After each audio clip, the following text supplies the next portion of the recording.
नमस्कार दोस्तों, जय हिंद, वंदे मातरम, भारत माता की जय। दे सलामी इस तिरंगे को जिससे तेरी शान है, सर हमेशा इसका ऊंचा रहे जब तक दिल में जान है। दोस्तों, आज इस झंडे के बारे में आप लोग बेसिक बातें सब जानते होंगे, लेकिन कुछ रहस्य ऐसे छुपे हुए हैं जिनको जानना भी ज़रूरी है। और मैं आज इसके ऊपर पूरी आपको बातें बताने वाला हूँ। कितना शानदार नज़ारा और कितना शानदार ये तिरंगा हमारा भारत देश का है ना। और लाखों युवा साथी इस तिरंगे के खातिर, इस मातृभूमि के खातिर, इस तिरंगे के में लिपटने के लिए, भारत में देखो आप, भारत की युवा पीढ़ी इस तिरंगे में लिपटने के लिए भी तैयार है। और इस तिरंगे में देखो आप, कितना शानदार तिरंगा है। पूरे विश्व का सबसे शानदार तिरंगा जो है वो भारत का है। दोस्तों, इसके बारे में हम आज बातें बताते हैं आपको। चलिए करते हैं स्टार्ट कुछ बातें जो आपको बताना है। देखो, सबसे पहले हम कुछ बातें करेंगे तिरंगा के बारे में। तिरंगा जो शब्द है, इसका अर्थ होता है ध्वज, यानी कि राष्ट्रीय ध्वज। बात करते हैं दोस्तों, झंडा या फ्लैग भी इससे कहा जाता है। अब देखिए हम लोग, झंडा या फ्लैग, अगर बात की जाए कि फ्लैग को पहली बार फ्लैग को कब अपनाया गया था और क्या झंडा जो आज का झंडा है पहले भी ऐसे ही था, तो जी नहीं। पहले हमेशा समय के अनुसार हमारे यहाँ पर तिरंगा बदलता रहा। और स्टार्टिंग में देखिए तिरंगे की ज़रूरत क्या पड़ती है। पहली बात तो ये है, किसी भी देश को एक हिसाब से या एक तरह से पिरोने के लिए एक माध्यम की आवश्यकता होती है, जिसे हम कहते हैं तिरंगा या ध्वज। याद रखिए आप लोग, जैसे मान लो कोई संगठन है, जैसे कोई आंदोलन करना हो, तो आंदोलन करने के लिए क्या करना पड़ेगा? झंडा, जिसके तले लोग एकत्रित हो सके, जिसके तले से आंदोलन एक सुचारू रूप से चल सके, जिसके नाम से आंदोलन जाना जाए। तो याद रखिएगा, आंदोलन जैसे पहले अगर देखा जाए तो तिरंगे की ज़रूरत कब पड़ी? जब आंदोलन चलने लगे भारत के अंदर। तो आंदोलन जब चलने लगे तब ज़रूरत पड़ी, यार क्यों ना हमारा भी एक तिरंगा हो जिसके तले हम लोग आंदोलन चला सके, संगठन को चला सके और सभी लोगों को, सभी धर्म के लोगों को एक ही इसमें पिरोया जाए। इसलिए हमें ध्वज की आवश्यकता पड़ी। अब दोस्तों देखो, यहाँ पर सबसे पहले अगर बात करें हम तिरंगे की, तो 15 अगस्त सन 1947 को हमारा देश आज़ाद हुआ। लेकिन उससे पहले हमारे भारत के अंदर अगर ध्वज की बात की जाए तो 22 जुलाई को हमने राष्ट्रीय ध्वज को अपनाया था। 22 जुलाई सन 1947 को हमारे भारत में राष्ट्रीय ध्वज को अपनाया गया था। लेकिन याद रखना दोस्तों, झंडे के बारे में कुछ बेसिक बातें और मैं आपको बता देता हूं। झंडा जो है दोस्तों, ये अपनाया कब? 22 जुलाई 1947 को अपनाया। झंडे का जो अनुपात होता है, हमेशा ये बात आपको याद रखना है, इसका जो रेशो होता है वो हमेशा 3:2 में होगा। किस में होता है? 3:2 का रेशो ही झंडे में होता है। ये आपको याद रखना है। झंडा हमेशा कॉटन या सिल्क इसका होना चाहिए, है ना। प्लास्टिक का झंडा जो है ये मान्यता नहीं देता, प्लास्टिक का झंडा होना भी नहीं चाहिए। आजकल देख रहे हैं कोरोना काल में भी बहुत सारे लोग मास्क में भी तिरंगा का, कुछ कंपनियां ऐसी हैं जो मास्क में भी तिरंगा का उपयोग कर रहे हैं। तो ये गलत है, क्योंकि मास्क जो होता है वो कुछ समय के बाद उसमें संक्रमण होता है, तो खांसी छींकने के बाद उसको कहीं ना कहीं फेंक दिया जाता है। तो इससे हमारा देश के झंडे का या तिरंगे का क्या हो रहा है? अपमान हो रहा है। इसलिए हमें जो है इसका मास्क में भी इसका उपयोग नहीं करना चाहिए। जो कंपनी, उनको नोटिस भेजना चाहिए। अब बात कीजिए आगे दोस्तों, तो अनुपात की अगर बात करें, 3:2 का यह क्या है? रेशो है भारत के तिरंगे का। फिर बात की जाए तो नियम, अब इसके कुछ नियम हैं, तिरंगे के कुछ नियम हैं। क्या क्या नियम हैं? तो तिरंगा जो होता है दोस्तों, पहली बात तो तिरंगा जो होता है, ये मैंने आपको एक नियम तो ये बता दिया कि तिरंगा हमेशा खादी या फिर कॉटन या सिल्क का होना चाहिए, प्लास्टिक का तिरंगा नहीं होना चाहिए। दूसरी बात, हमेशा ध्वज जो रहना चाहिए, जब भी ध्वज को फहराया जाता है तो सूर्यास्त से पहले उतारा जाना चाहिए, यानी कि सूर्य अस्त हो रहा है तो उससे पहले, यानी कि 5 बजे के समय उसको जो है निकाला जाना चाहिए। अगर आप फहरा रहे हैं तो उसको 5 बजे से पहले या 5 बजे तक आप निकाल लीजिएगा। फहराने का भी अगर देखा जाए तो फहराने में भी आप मॉर्निंग में 5 बजे मॉर्निंग को नहीं फहरा सकते हैं। जब तक सूर्य उदय नहीं होता तब तक इसको आप नहीं फहरा सकते हैं। ये बात भी आपको याद रखना है, क्योंकि कहते हैं कि हमारा जो तिरंगा है, इस तिरंगे में आप देखोगे तो ऊपर का जो कलर है आपको दिख रहा है, ये केसरिया कलर है, बीच वाला आपका सफ़ेद कलर है और आपका लास्ट वाला कलर हरा है। याद रखिएगा, ऐसा माना जाता है कि केसरिया जो कलर है आपका, ये हमारा शहीदों के बलिदान के लिए जाना जाता है, और बीच वाला जो कलर है आपको सफ़ेद दिख रहा है, ये शांति के लिए जाना जाता है, और लास्ट वाला जो कलर है ये प्राकृतिक सौंदर्य या हरियाली के लिए जाना जाता है। यानी कि भारत में हरियाली, भारत बहुत प्राकृतिक और सुंदर नज़ारा भारत का है, और इसीलिए हमारे बीच में अशोक चक्र है दोस्तों। अशोक चक्र में जो है ये सारनाथ से लिया गया है और इसमें 24 तिलियाँ होती हैं। अब दोस्तों देखना, ये जो हमारा भारत का जो झंडा है, इस झंडे में क्या है कि इसमें अगर देखो लोगों का क्या है, लोग तो भारत को अगर देखा जाए तो धर्म के आधार पर वैसे बांटना नहीं चाहिए, लेकिन हमारे यहाँ पर ये जो कलर ऊपर वाला दिख रहा है आपको, ये भगवा वाला आपको दिख रहा होगा, इसमें हिंदू लोग का ये प्रतीक माना जाता है। क्रिश्चियन लोग इसको उपयोग में लाते हैं, और जैसे गुरु, महात्मा गुरु देखे होंगे तो ऐसे कपड़े पहनते हो, और क्रिश्चियन जो लोग होते हैं वो ऐसे कपड़े पहनते हैं, और ये हरे वाले जो है मुस्लिम धर्म। तो ये तो लोगों ने बांट दिया धर्म के नाम पर, लेकिन हमारा तिरंगा तो एक ही है, पूरा हिंदुस्तान एक है। ये जो बातें हम बोलते हैं ये गलत है, ये बोलना भी नहीं चाहिए, लेकिन ऐसा एक्चुअल में होता है, इसलिए मैंने आपको बताया है। तो तिरंगा हमारा एक ही है, हिंदू मुस्लिम सिख ईसाई हम सब है भाई भाई, है ना। तो याद रखिएगा दोस्तों तिरंगा के बारे में, कितना शानदार तिरंगा, हमारा विश्व का सबसे प्यारा तिरंगा, सारे जहाँ से अच्छा हिंदुस्तान हमारा है, तो तिरंगा भी सबसे अच्छा हमारा है। अनुपात के बाद पहला नियम में बोलता है कि जब भी तिरंगे को फहराया जाए तो सूर्यास्त से पहले और सूर्य उदय से के बाद इसको फहराया जाना चाहिए, वो सूर्यास्त के पहले निकाल लेना चाहिए, पहला नियम। दूसरा नियम ये बोलता है कि तिरंगा को जब भी आप कभी, जैसे मान लो कोई आंदोलन कर रहा है, तो आंदोलन करने वाला जो सबसे पहला व्यक्ति आगे रहता है वो तिरंगे को इस प्रकार पकड़ के आगे चलता है। देखा होगा आपने कहीं ना कहीं, जैसे अभी टोक्यो ओलंपिक में बहुत सारे हमारे खिलाड़ी गए थे, तो सबसे पहले एक आदमी तिरंगा को लेकर आगे चलता है, तो आगे चलता है। तो उसमें इस स्थिति में आप एक बात याद रखना कि उस आगे वाले व्यक्ति का हमेशा दाहिना हाथ ऊपर की ओर होना चाहिए, यानी कि बायां हाथ ऊपर नहीं होना चाहिए पकड़ते समय, दाहिना हाथ ऊपर की ओर होना चाहिए, ठीक। और अगर मान लो आंदोलनकारी तिरंगों को पकड़ लंबा सफ़र तय करना है, तो वो थक गया हो, मान लो तो थक गया हो, तो उस तिरंगे को ऐसे भी रख सकता है कंधे पर, लेकिन हमेशा दाहिने कंधे पर रख सकता है, बाएं कंधे पर नहीं रखा जाना चाहिए। ये बात भी आपको याद रखना है, ये भी एक नियम है इसका। दूसरा, इस तिरंगे का उपयोग ऐसी जगह नहीं होना चाहिए, जैसे मान लो आप कहीं कपड़े जैसे लपेटते हैं टॉवेल के तरह, इनके इसमें रोक प्रतिबंधित है। और आपको बता दें तिरंगे के लिए अलग से एक एक्ट बना हुआ है जिसका नाम है फ्लैग कोड एक्शन बोलते हैं उसको, एक्ट बोलते हैं। तो याद रखिएगा भारतीय तिरंगा संहिता का एक जो है फ्लैग का वो बना हुआ है कोड अलग से, तो उसके तहत जेल भी हो सकती है।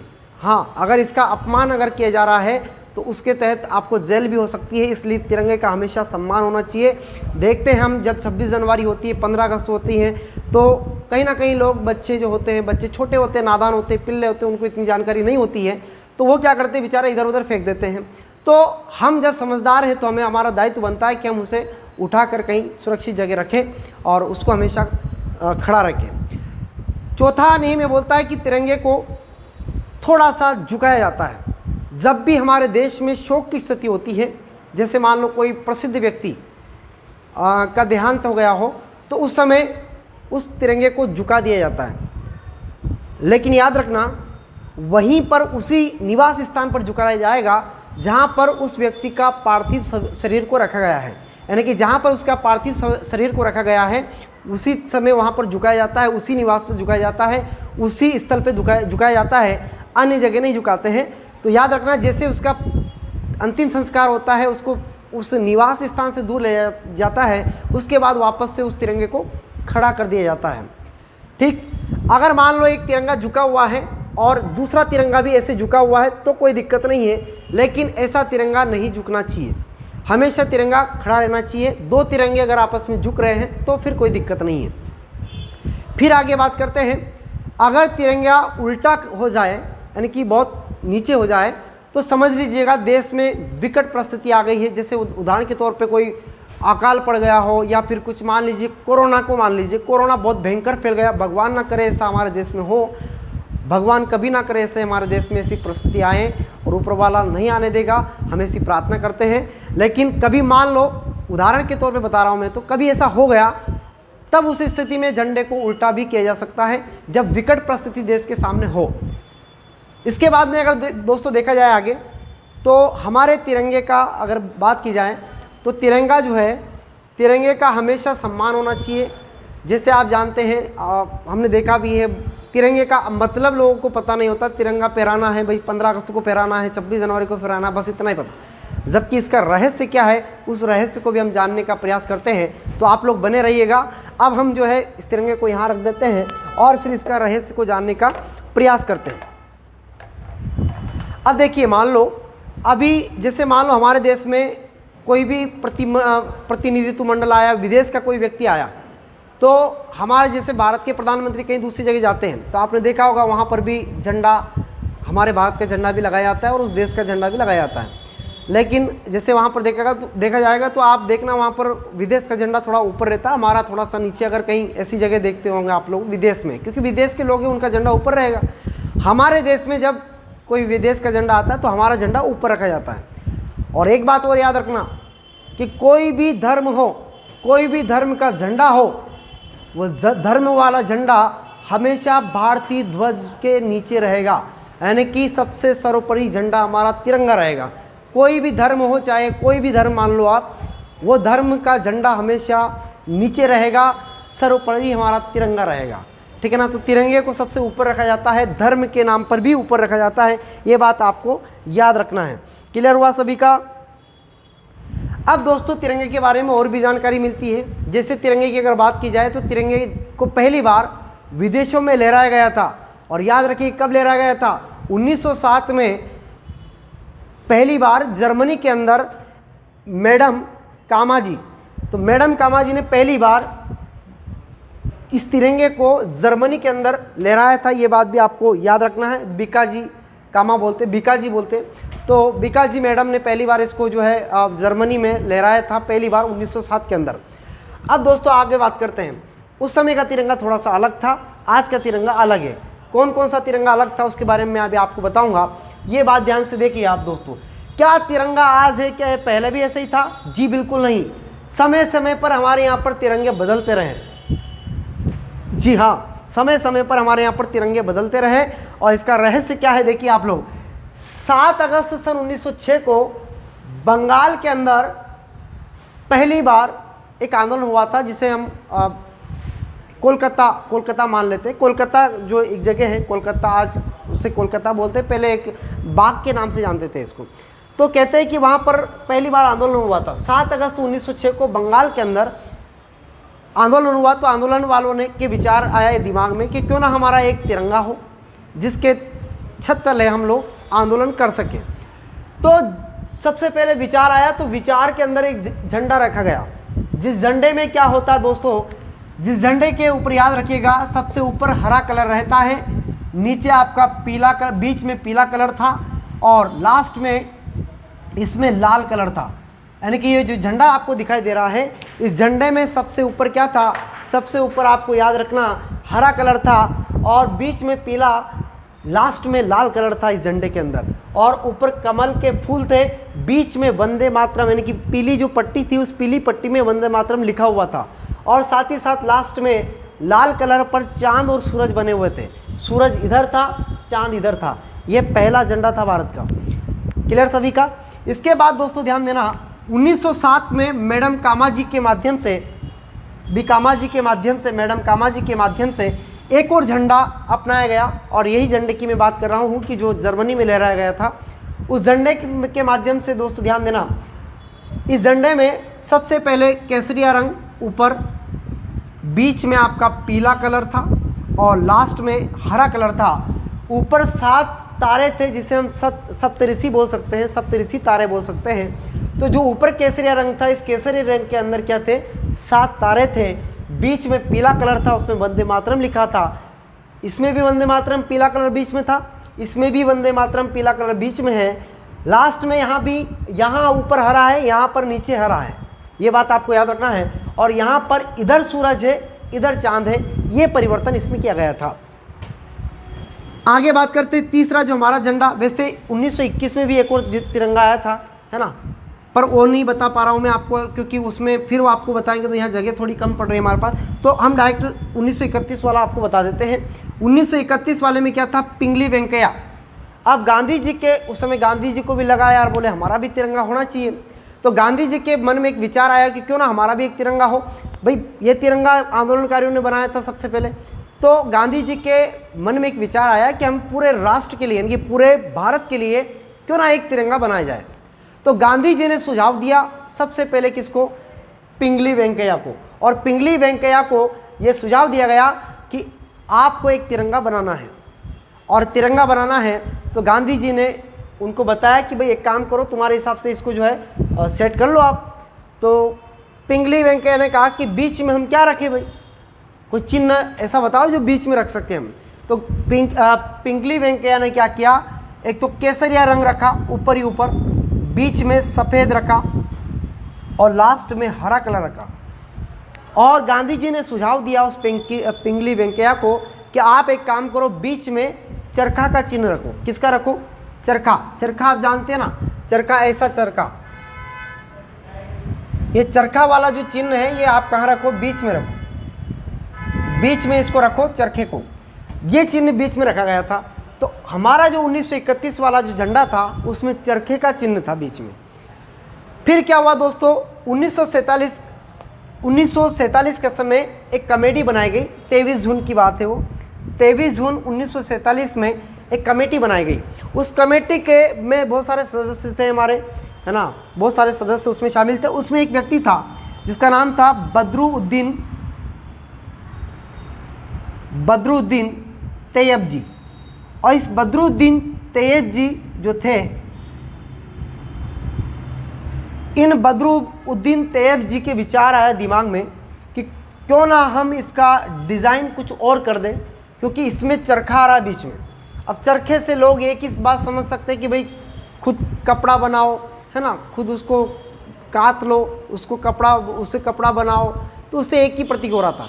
लेकिन ये जो आपको बीच में एक अशोक चिन्ह दिख रहा है ना, इस अशोक चिन्ह का जो पहली बार दिमाग ख्याल आया था ना, वो ख्याल बदरुद्दीन तैयब की पत्नी, इनके मन में नहीं आया, इनकी पत्नी थी सुरम्या तैयब जी। उन सुरम्या तैयब जी ने पहली बार बताया था कि अशोक चक्र रखो बीच में, क्या रखो। तो पहली बार डिज़ाइन जो करके दिया था बदरुद्दीन की पत्नी ने दिया था। तो याद रखिएगा दोस्तों, बदरुद्दीन तैयब साहब ने 23 जून को कमेटी में, यानी कि संसद के अंदर, ये तिरंगा प्रस्तुत किया।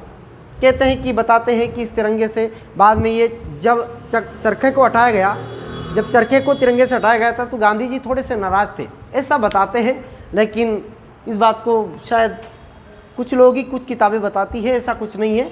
हाँ, चरखा हटाया है तो उसमें थोड़ा सा क्या है कि उन्होंने कई सोच समझ के रखा होगा इसको। लेकिन बाद में जब बदरुद्दीन तैयब जी ने अशोक चक्र की बात कही कि ये क्यों ना हमारा तिरंगा ऐसा हो, तो फाइनली 22 जुलाई सन 1947 को हमारा जो तिरंगा रखा गया दोस्तों, वो रखा गया कैसा, ऐसा, ऊपर केसरिया, बीच में सफ़ेद, बीच में अशोक चक्र जिसमें 24 तिलियाँ, और लास्ट में दोस्तों आपका हरा, जो प्राकृतिक सौंदर्य को प्रदर्शित करता है, भारत की हरियाली को दर्शाता है, भारत कितना रंग बिरंगा है, ये बात हमारा तिरंगा बताता है। तो ध्यान दीजिएगा दोस्तों, ये जो लास्ट वाला तिरंगा है ये 22 जुलाई सन 1947 से हमने अपनाया गया। अब प्रश्न एग्जाम की दृष्टि से क्या बनता है वो ध्यान दीजिएगा दोस्तों। मैंने यहाँ पर आपको बताया कि बदरुद्दीन तैयब की पत्नी सुरम्या तैयब जी ने पहली बार ये सुझाव दिया था बदरुद्दीन जी को, और बदरुद्दीन जी ने ये सुझाव संसद में रखा, और संसद में रखा तो सभी लोगों ने इसका समर्थन कर दिया, और समर्थन कर दिया तो ये अपनाया गया। लेकिन याद रखिएगा दोस्तों, प्रश्न एग्जाम में बनता है कि तिरंगे का डिज़ाइनिंग जो किया था वो किसने किया था। तो याद रखिएगा दोस्तों, उसका एक ही उत्तर आपको देना है, क्योंकि विकिपीडिया जो बताता है वो हमें मानना पड़ेगा, पिंगली वेंकैया। ये आपको थोड़ा सा याद रखना है, ये एग्ज़ाम की दृष्टि से आपका यही उत्तर सही होगा, है ना। तो अगर आपसे ये पूछा जाए कि पहली बार अपनाया गया था तो ये किसने डिज़ाइन किया था, तो याद रखिएगा पिंगली वेंकैया, इन्होंने डिज़ाइन किया था। ये तो हो गई बातें दोस्तों ये तिरंगे की। तो पहला तिरंगा 1906 में ऐसा हुआ था, फिर 1907 में तिरंगा ऐसा था, और 1921 के अंदर भी तिरंगा हमारा चेंज हुआ था। 1921 में जो चरखा यहाँ पर दिखाई दे रहा ना, चरखा तो बीच में ही था, लेकिन कलर ऊपर का नीचे, नीचे का ऊपर था, यानी कलर में चेंजेस था थोड़ा सा, याद रखिए। जहाँ पर केसरिया था वहाँ पर केसरिया नहीं था, दूसरा कलर था। फिर सफ़ेद की जगह ऐसा हरा ऐसा कलर था। वहाँ पर चिन्ह तो ऐसा ही, मतलब तिरंगा ऐसे ही था, बीच में चरखा ही था, लेकिन फिर चेंजेस किया बाद में। तो 1931 में चेंजेस करके फिर ये बनाया, चरखा बीच में रखा, ऊपर केसरिया रखा, बीच में सफ़ेद और नीचे हरा रखा। फिर 1931 के बाद ये गांधी जी को संतुष्टि हो गई थी कि ये ठीक है तिरंगा। लेकिन जब कमेटी बनाई गई इसके लिए कि क्यों ना हम एक कमेटी बनाकर तिरंगे को अच्छे से बनाते हैं, तो फिर कमेटी के आधार पर सुझाव दिया बदरुद्दीन तैयब जी ने, क्योंकि ये कमेटी सेक्रेटरी थे उस समय, जनरल सेक्रेटरी थे ये संसद में। और इन्होंने, इनकी पत्नी जो सुरम्या तैयब जी थे, उन्होंने सुझाव दिया कि दोनों पति पत्नी ने देखा होगा कि भाई क्यों ना हम दोनों मिलकर एक सेलेक्ट करते हैं चिन्ह, और दोनों पति पत्नी ने सेलेक्ट किया। सुझाव देने वाली सुरम्या तैयब जी थे और प्रस्तुत करने वाले कमेटी में प्रस्तुत किया था किन्होंने, बदरुद्दीन तैयब जी ने। इस तरह से हमारा 22 जुलाई सन 1947 को हमारा फाइनली तिरंगा जो है बनकर तैयार हुआ। इस तरह से याद रखिएगा, जो आज का हमारा तिरंगा है, ये जो आप तिरंगा देख पा रहे हैं, ये तिरंगा जो आप देख पा रहे हैं, ये तिरंगा पहले इतने संकटों से गुजरा है, याद रखिएगा आप लोग, तब जाके इतना सुनहरा और शानदार नज़ारा आपके सामने प्रस्तुत है और शानदार तिरंगा हमारा बनके तैयार हुआ है। संघर्ष तो करना पड़ता है, हर चीज़ में संघर्ष है, तिरंगे को बनाने में भी संघर्ष है, देखो आप, है ना। तो पूरे देश का एक प्रतिनिधित्व करता है ये तिरंगा, याद रखिएगा। और सभी को एक छत के तले पिरोए रखता है ये हमारा भारत का तिरंगा।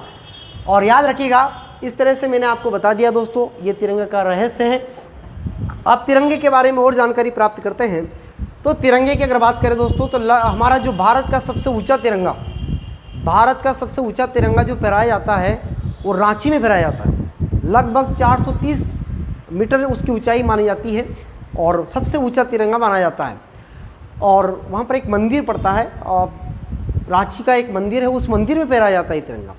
उसके बाद में दोस्तों याद रखिएगा, तिरंगे की अगर बात करें तो तिरंगा जो है, मैंने आपको बताया था कि तिरंगे के लिए भी लाइसेंस रखना पड़ता है। तिरंगा जब कोई कंपनी बनाती है तो उसको सरकार से अप्रूवल लेना पड़ता है ना। तो जैसे हमारे बेंगलोर से कुछ दूरी पर एक हुबली पड़ती है कर्नाटक में, वहाँ पर लाइसेंसधारी एक तिरंगा बनाने की एक फैक्ट्री है, तो वहाँ से तिरंगा बनता है हमारा। यहाँ पर लाइसेंस धारक है वो हुबली में, तो वहाँ से तिरंगा बनता है। ठीक है दोस्तों, तो ये बेसिक बातें जो आपको बताना थी, इसलिए इस तिरंगे का आप सम्मान कीजिएगा और तिरंगे के बारे में जो भी नेगेटिविटी आपके दिमाग में आती है ये आप दूर कर लीजिएगा, है ना। तिरंगे के बारे में कुछ जानकारी जो आपको प्राप्त नहीं थी वो मैंने आपको बता दी है दोस्तों। क्या आप लोगों को समझ में आया इतनी जानकारी? तिरंगे के बारे में कोई गलती तो नहीं करेगा आप, है ना। तिरंगे में केसरिया रंग ऊपर ही होता है, बलिदान का है। सफ़ेद रंग शांति के लिए जाना जाता है और हरा रंग हरियाली के लिए जाना जाता है। अब ये बातें थी दोस्तों। तो तिरंगा जो है हमारा दोस्तों सबसे ऊंचा है, रहे हमेशा और सर्वोपरि रहे। ये धर्म से ऊपर उठकर इसको जो है रखना है, धर्म को बीच में मत लाया करो। भारत हमारा एक है। तो लास्ट में एक बात कहना चाहूँगा कि हवाओं को ये बात बताए रखना, हवाओं को ये बात बताए रखना, रोशनी होगी चिरागों को जलाए रखना। हवाओं को ये बात बताए रखना, रोशनी होगी चिरागों को जलाए रखना। और दोस्तों याद रखिएगा, हमारे देश का ऐसा तिरंगा लव देकर जिसकी हमने हिफाजत की है, हमारे देश का ऐसा तिरंगा लव देकर जिसकी हमने हिफाजत की है, इस तिरंगे को हमेशा अपने दिल में बसाए रखना, हमारे दिल में बसाए रखना। जय हिंद, जय भारत, जय हिंद, वंदे मातरम, नमस्कार।